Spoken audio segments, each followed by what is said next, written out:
First job was cutting lawns. Newspaper girl. Shoveling snow, babysitting, and cutting lawns. What was your first job? And my job was to clean up the parking lot of the Dairy Queen. I was a garbage man. What did it teach you? I needed money and I needed to make my own money. It taught me what hard work is. I'm told that today there are no jobs.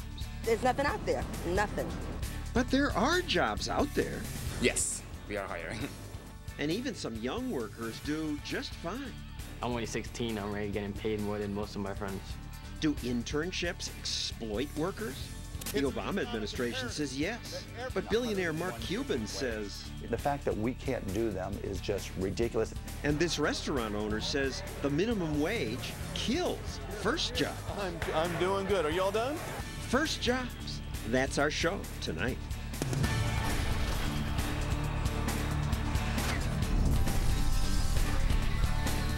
And now, John Stossel.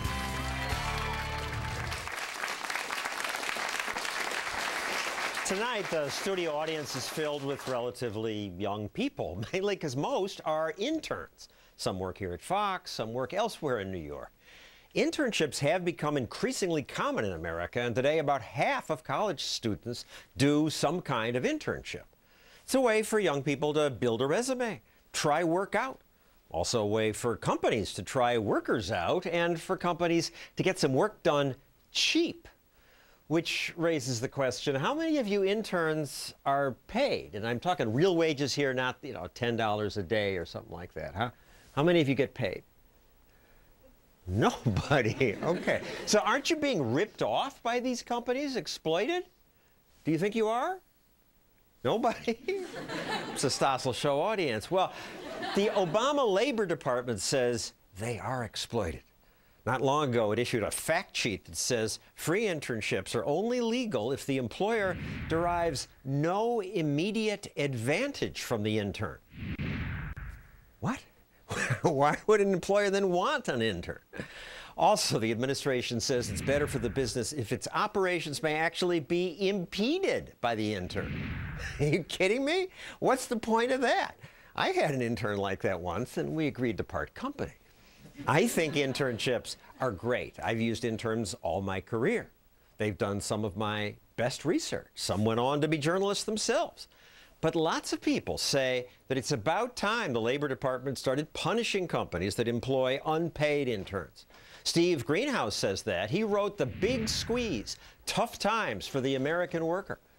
Hannah Jackman of the National Journalism Center helps students find internships, and she says that they're great, paid or not. But, Stephen, you say most internships cause problems? What do you mean? No, I've written articles for my paper, the New York Times, saying experts say that many internships cause problems, and that the Labor Department, not just under the Obama administration, but going back decades, has rules, has 6 criteria for when internships... But they've never been enforced, really, before. And the Obama administration really isn't enforcing them either. For the most part, hence the witness the audience. And I was wondering, why no one raised their hand, because your employer would have said, how dare you say I'm breaking the law by not paying you? The internship has to be for the benefit, almost the sole benefit of the intern. That it cannot be, as you said, John, for the immediate benefit of the employer. Why not? I mean, aside from what the lawyers have worked out, as a reporter, I mean, what's wrong with benefiting? It's win-win. It's win-win in many ways, but there are people who would, with unemployment so high, many people are saying, well, it would be great if employers, instead of taking on all these smart young people without paying them... They would hire people and pay them if it weren't for unpaid internships, that replaces paying work? So I wrote this front-page story a few weeks ago, John, where I interviewed... You're the workplace correspondent? Yes, workplace... So I late about a graduate of a good college in New York, and she was looking for a job in the fashion industry, got a job with one of the nation's most famous fashion houses. She said she worked basically from 9 a.m. to 9 p.m. Sometimes they wanted her to work weekends. She wasn't paid at all. She thought it was going to be educational. She said a lot of the time she twiddled her thumbs. She went out and got lunch for people. She ran errands. So she had a lousy time. She can quit. She's not a slave. That is absolutely true. But, We believe that companies should follow the rules. That's a good conservative notion. Companies should not break the law. And we have dumb rules. Well, then change the rules. That people in companies should lobby the Labor Department to change the rules. Please, you weigh in here. You help students find internships. Absolutely. We place our interns in media organizations in Washington, D.C.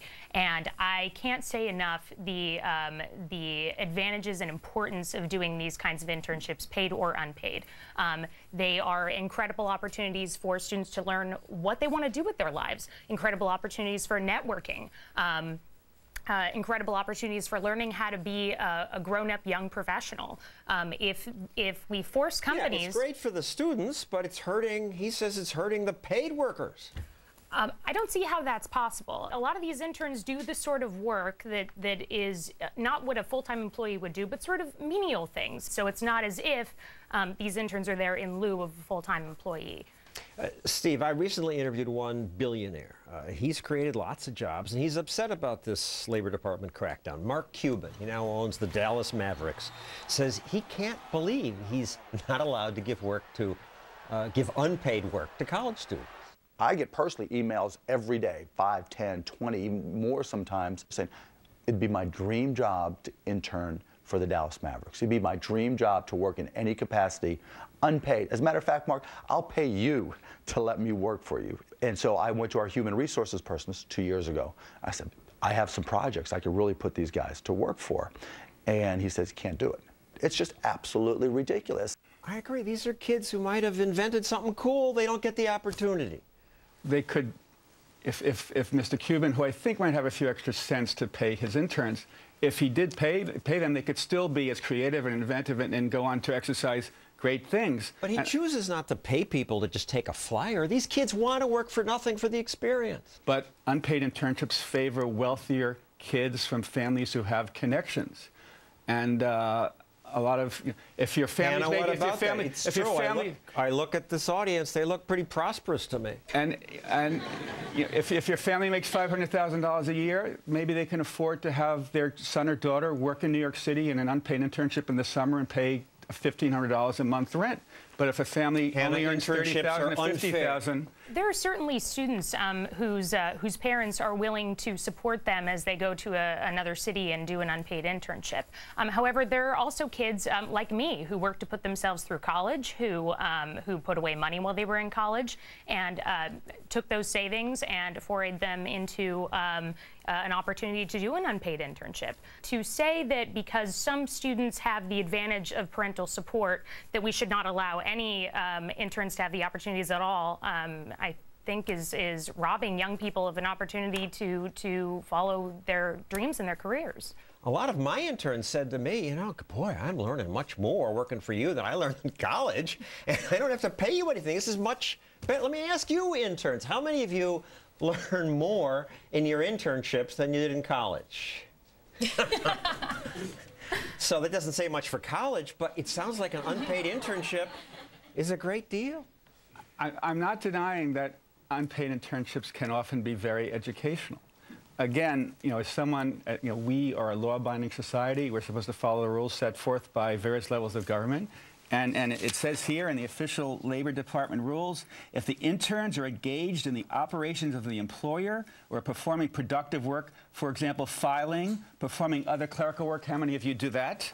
Or assisting customers, then the fact that they may be receiving some benefits in the form of a new skill or improved work habits will not exclude them from the requirement that they be paid. Now, one might say the law is an ass, and that's been said before. Yeah, I'm not even sure what that law said, like most laws. You don't think sometimes we have too many laws and we should have a right of contract? And you're the workplace correspondent for the New York Times. The New York Times loves more laws and less freedom, in my opinion. We love freedom. We love freedom of speech. We love freedom of religion. We're big believers in freedom. But not freedom of contract in the workplace. We believe in freedom of contract. They made a contract with their employers. But the Supreme Court of the United States, you know, chosen by a duly elected president years ago, set forth these rules for how the workplace should be governed. Until they're changed by the Labor Department of the Supreme Court, those are the rules we're supposed to follow. So we're all lawbreakers here, and I'm guilty too, because I've employed lots of interns. We're back with your questions for my guest, Stephen Greenhouse, the author who says interns are abused. Hannah Jackman, who finds students internships, and restaurant owner Merv Christ. He's upset about the minimum wage. But first, from my Facebook page, Mary Aho says, any legal job is a contract between employee and employer, as long as interns aren't forced to work free, or the contract isn't breached. What right does government have to interfere? And this also applies to minimum wage.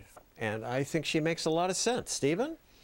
First, John, I didn't say all interns are abused. I said some experts. Yeah, I said some experts say that there are various employers who are breaking the law by not paying their interns. Some. Okay. So bad things are happening. Yes, I say good things are happening. Yes. So why do countries enact minimum wage laws? You know, people who oppose because politicians are dumb. Maybe. Maybe they're smart. Maybe they're all above average. I doubt that. But clearly, the governments going back many, many years decided that we have to set a floor for wages because, you know, when unemployment is as high as it is, 13 million people are unemployed. They know what the floor is. Well, one could debate what the right floor is. You're absolutely right, If John. government can just lift us, if $8 is good, why not $20? Why not $100 an hour? We'll all be better off. Exactly. I think all these governments have enacted a minimum wage because they feel with unemployment high, some workers might be forced to say, I'll work for $2 an hour, I'll work for 50 cents an hour. And governments are stepping and saying there's an imbalance in this freedom of contract. We have to step in to make sure people will make a decent living so they don't have to rely on taxpayers for welfare or Medicaid or things like that. So they're just trying to set a minimum floor so people can live decent lives. Just before we go to the audience, either of you two want to comment on that? Well, specifically on the minimum wage side, it's a learning wage. It's an entry-level wage. It has nothing to do with making a living. It's for kids going to high school, kids going through college. You're living at home. You know, there's other support systems for you to understand. Show up on time, do the other basic things to have a job. Well, now it's illegal. Yes. In your opinions, is academic credit a fair substitute for a salary in these entry-level jobs or internships? Yeah, Hannah, you start with that. You notice more and more there's bureaucratic demand.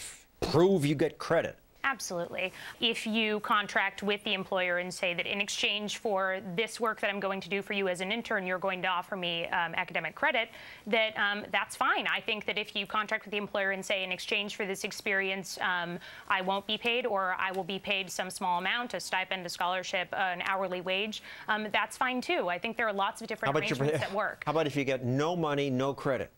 No money, no credit, I think is fair. You know, once you start making demands on companies to pay you or offer you academic credit, they may very well say, I don't want the hassle, and not offer those opportunities at all. So I would rather see I just want to add to that. ABC, where I used to work, they were always in tune with the latest in Democratic Party thinking.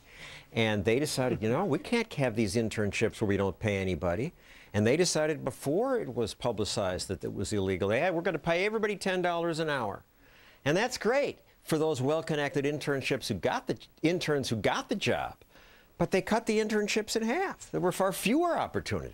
Exactly. I would rather see interns have the opportunities to intern rather than not have those opportunities at all. And that is the unintended consequence of forcing companies to give academic credit or give money for internships. Yes. This is for Mr. Greenhouse. You mentioned earlier that only wealthier students, or a lot of times students from wealthier families, can take advantage of these unpaid internships. My parents certainly aren't wealthy. In fact, my mother's on SSI. So what would you say to the students that don't have wealthy parents that still saved money for several years, tucked it away, and was able to take advantage of this opportunity? It's great if they could get internships, but you know, who's going to pay their rent in Manhattan? You know, where they get the money to pay them. So it's really hard. So unfortunately... Where do you get the money to pay your rent? I worked for several summers. In fact, I started a small video business and filmed weddings for 2 years. That's great. That's great. I admire you.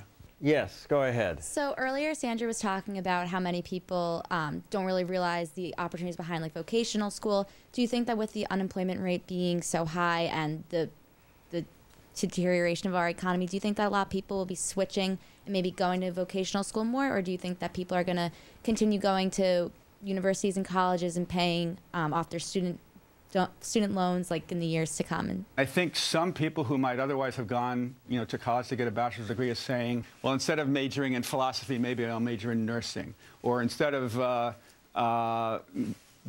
getting a BA in biology, maybe I should become an engineer because there's a shortage of engineers. But by and large, the studies show that those with a college degree earn $300,000 more a year, more in their lifetime than someone with just a high school degree. So I think by and large, it's a very good idea to get a college degree, and sometime the economy should right itself and the unemployment rate will drop, and I think the payoff for having a college degree will be even bigger. So a lot of you will be deep in debt, and it's not for everybody. But thank you, Stephen Greenhouse, even though we disagree about everything. Hannah Jackman. We agree about college, John.